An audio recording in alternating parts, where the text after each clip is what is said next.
insubstantial. Take a look at an atom. We think of it as a kind of hard ball. Then we say, oh, well, no, not really. It's this little tiny point of really dense matter right at the center, surrounded by a kind of fluffy probability cloud of electrons popping in and out of existence. But then it turns out that that's not even right. Even the nucleus, which we think of as so dense, pops in and out of existence just as readily as the electrons do. The most solid thing you can say about all this insubstantial matter is that it's more like a thought. It's like a concentrated bit of information.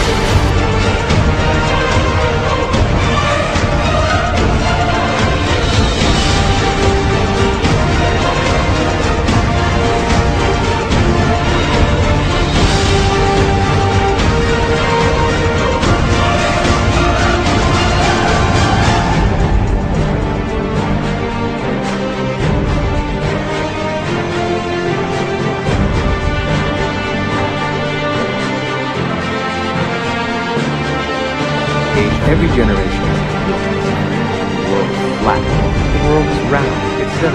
There are hundreds of hidden assumptions, things we take for granted that may or may not be true. Of course, in the vast majority of cases, historically, these things aren't true. So presumably, much about what we take for granted about the world simply isn't true. But we're locked into these precepts without even knowing it. That's a paradox.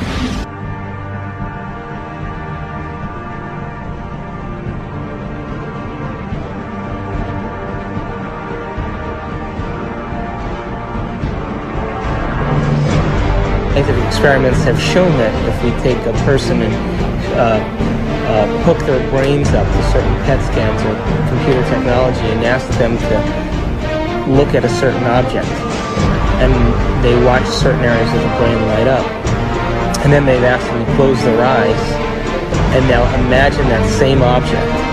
And when they imagine that same object, it produced the same areas of the brain to light up as if they were actually visually looking at it. So it caused scientists to back up and ask this question. So who sees then? Does the brain see? Or do the eyes see? And what is reality? Is reality what we're seeing with our brain? Or is reality what we're seeing with our eyes? And the truth is that the brain does not know the difference between what it sees in its environment and what it remembers, because the same specific neural nets are on fire.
Bem-aventurados os puros de coração, pois eles verão a Deus.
thought it to be. To the scientist, matter has always been thought of as sort of the ultimate in that which is static and predictable. Within all the atoms and molecules, all the space within them, the particles take up an insignificant amount of the volume of an atom or molecule, the fundamental particles. The rest of it is vacuum. What seems to happen is that particles appear and disappear all the time. So where do they go when they're not here?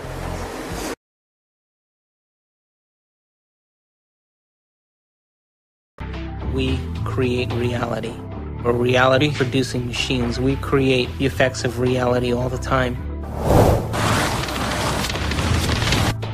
As far as whether or not we're just living in a big holodeck or not, it's a question that we don't necessarily have a good answer to. I think this is a big philosophical problem that we have to deal with in terms of what science can say about our world, because we are always the observer in science. So we are still always constrained by what is ultimately coming into the human brain that allows us to see and perceive the things that we do. So it is conceivable that all of this really is just a great illusion that we have no way of really getting outside of to see what is really out there. Your brain doesn't know the difference between what's taking place out there and what's taking place in here. There is no out there, independent of what's going on in here. There actually are choices in the direction of how a life can go that are contingent upon small-level quantum effects not being washed out. What makes up things are not more things, but what makes up things are ideas, concepts, information. And like I said, it never touches.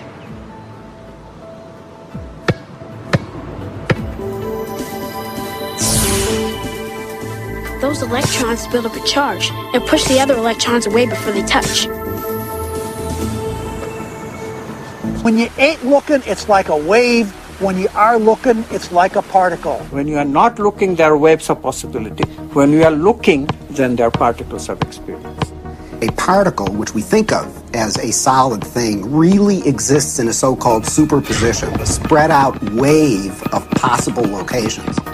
And it's in all of those at once. The instant you check on it, it snaps into just one of those possible positions. Quantum superposition implies that a particle can be in two or more places or states simultaneously. And this is a very bizarre concept and one of the hallmarks of the quantum world. How can a system or an object be in two or more states at the same time? It's very easy. Instead of thinking of things as things, we all have a habit of thinking that everything around us is already a thing, existing without my input, without my choice. You have to banish that kind of thinking. Instead, you really have to recognize that even the material world around us, the chairs, the tables, the rooms, the carpet, camera included, all of these are nothing but possible movements of consciousness. And I'm choosing moment to moment out of those movements to bring my actual experience into manifestation. This is the only radical thinking that you need to do. But it is so radical, it's so difficult, because our tendency is that the world is already out there, independent of my experience. It is not. Quantum physics has been so clear about it. Heisenberg himself, co-discoverer of quantum physics, said atoms are not things. They are only tendencies. So, instead of thinking of things, you have to think of possibilities. Have you ever thought about what thoughts are made of?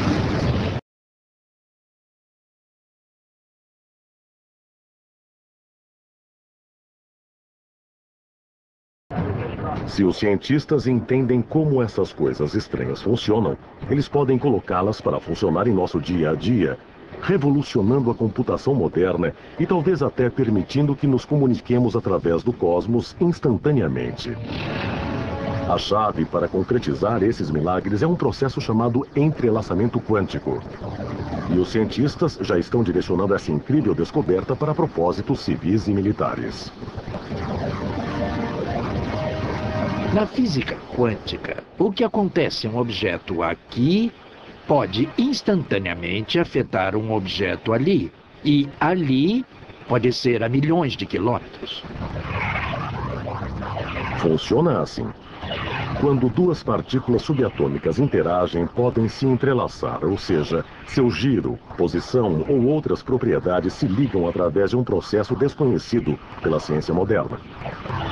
Se você medir uma das partículas, isso instantaneamente determinará o comportamento da outra partícula.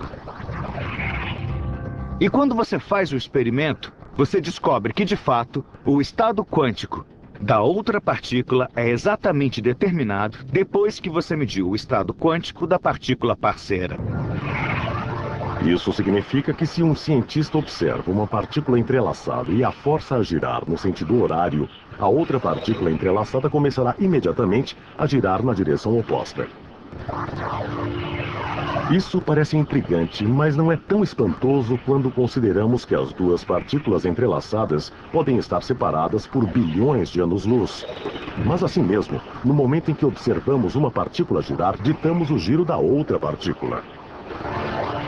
É estranho, porque pode sugerir que a informação viajou instantaneamente, mais rápido que a velocidade da luz de uma partícula para outra.